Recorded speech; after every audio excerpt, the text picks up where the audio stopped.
So welcome back to another video here in Pennsylvania. Today is the first full day of spring, I believe March 21st. Earlier today we were down in Chickies Rock State Park. I'm currently in Lancaster County. At least I think I still am, right on the border of Lancaster and Lebanon.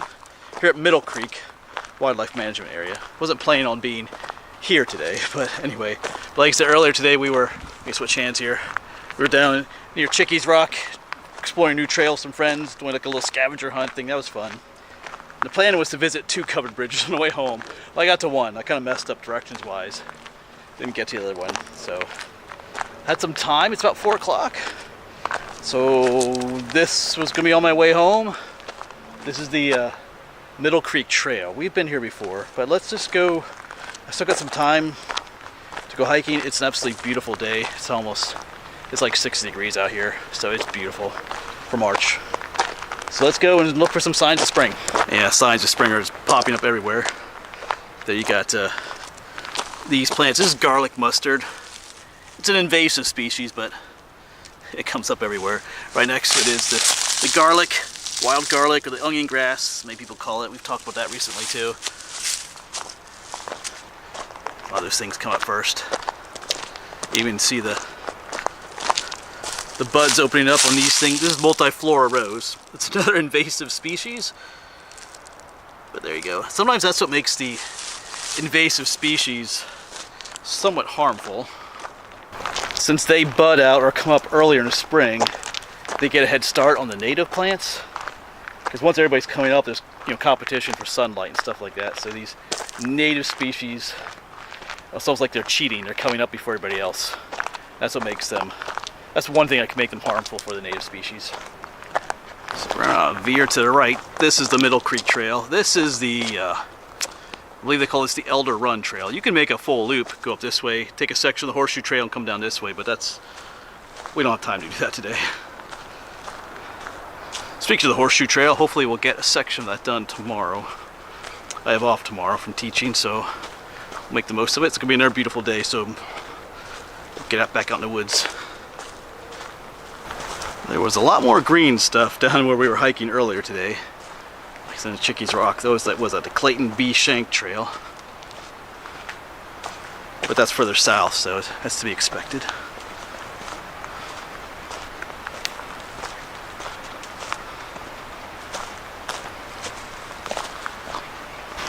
Yeah, so what we're walking along here, the trail is an old railroad bed. And this is one of the remains of the bridges that went across. They have a nice little footbridge. Should look up here. I believe this is Elder Run, this stream right here. And it goes ahead and flows into this is Middle Creek, I believe. The one out there. We'll get some closer views of that up here.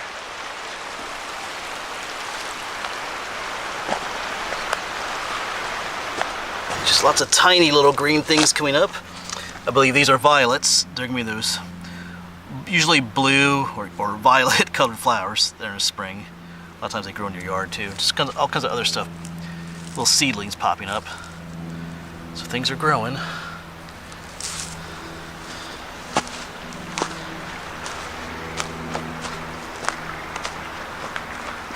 Lots more green the further and further we go along this trail. There's more of that multiflora rose. Even though it's an invasive species, it's nice to see the green coming out. It's thorny too.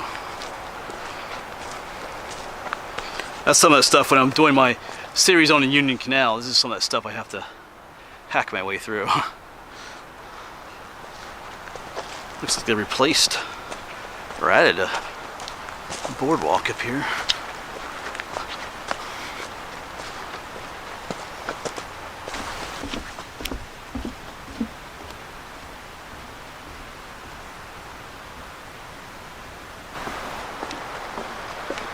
Yeah, there's a spring that comes out the side of the mountain here.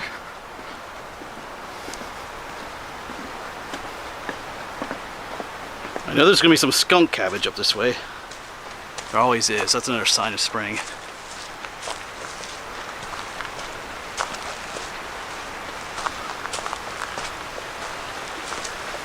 Here right below us is the stream.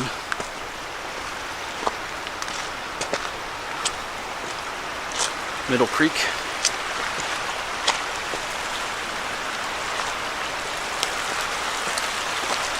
This is a beautiful little walk. It's flat along the stream. So if you're looking for a nice, easy place to hike, this would be it.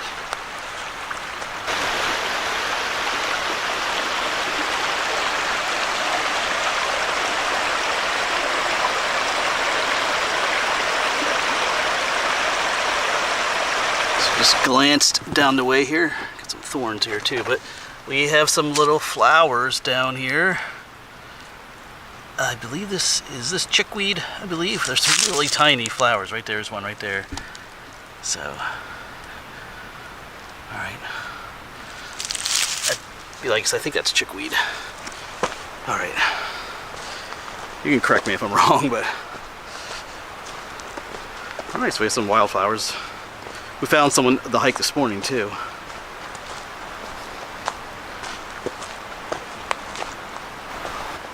Yeah, in about a month, usually around the 3rd week of April, is like peak spring wildflower season.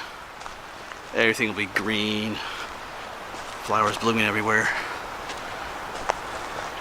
Still just a bit, even with the green stuff coming up, it's still just a bit drab out here to this evening. Not a complaint, just an observation.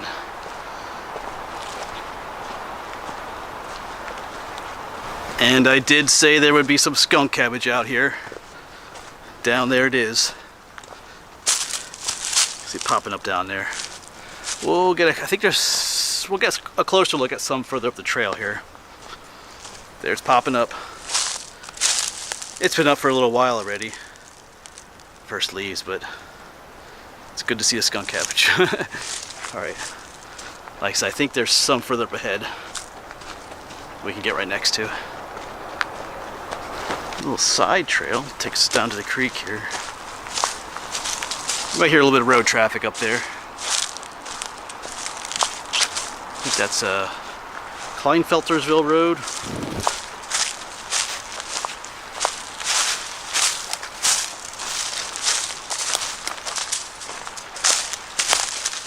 We'll find a place here to sit for a little bit.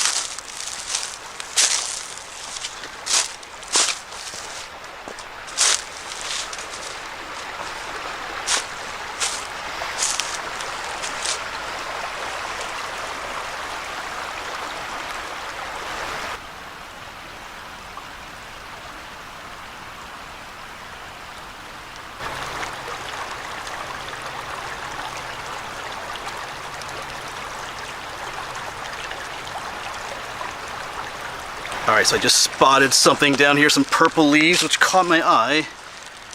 And I believe I know what these are. This is called round-lobed hepatica.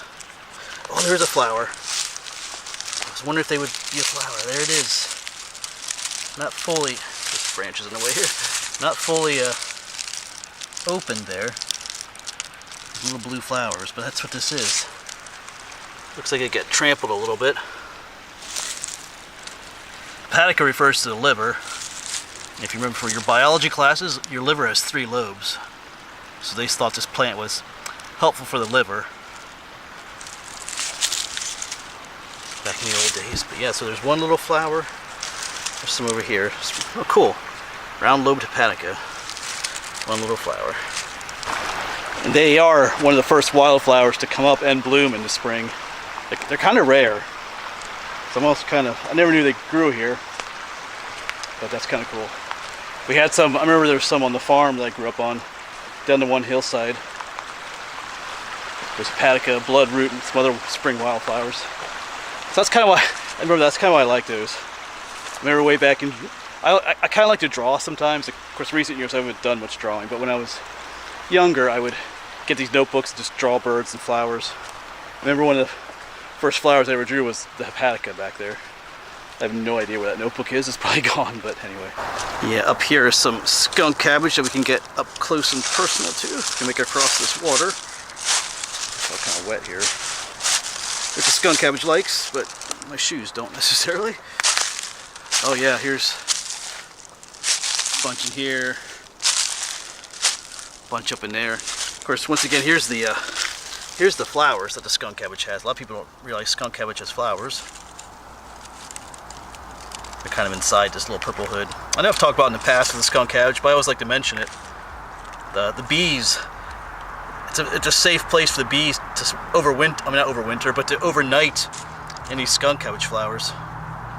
I think I talk about this every spring when we talk about skunk cabbage, but the skunk cabbage generates its own heat. It can actually melt the snow in late winter as it's coming up. And then sometimes inside that little hooded flower, it can be up to 20 degrees warmer in there. So the bees are, if the bee doesn't make it back to its hive in time, it can spend the night in there and survive without freezing to death. All right, let's get a whiff of some of the skunk cabbage. And of course, as always, it is called skunk cabbage for a reason. Just tear a little bit off. Although when it's young like this, it doesn't have as much of a smell to it. Yeah, this stuff doesn't smell too bad. When it gets older, it has that really skunkish smell to it. And when it's really young, you can actually eat it when it's really young. I'm not going to eat this one, but I should do I'm going to start that series on edible medicinal plants. I think years ago I did a video on skunk cabbage and I nibbled on some. But when it gets older, it's very, it has a very acidic. It can like burn your mouth, not like severely, but it can give you a burning sensation. It's called oxalic acid. Even goats won't eat it. Because when I had the farm, the meadow was just full of skunk cabbage. And I fenced that area in, and the goats ran down in there. The one, I think her name was Evelyn, she just ran down and ran right for one of the skunk cabbage plants, thinking of something yummy to eat. She bit on it, spit it right out. Not yummy, not even for goats. Alright, so now that we found the skunk cabbage, I'm going to start making my way back. The trail's almost done there. It kind of hooks up with the road back there, or the horseshoe trail back that way. We'll be hiking that section sometime soon. We're getting there. I have hiked it before on this channel, that particular section, but we're closing in on it. In my series on the horseshoe trail, I should say. But I do enjoy the smell of skunk cabbage, oddly enough. Even though the smell isn't pleasant, I have pleasant memories of that smell. So I guess that makes the smell pleasant in a way, if that makes any sense.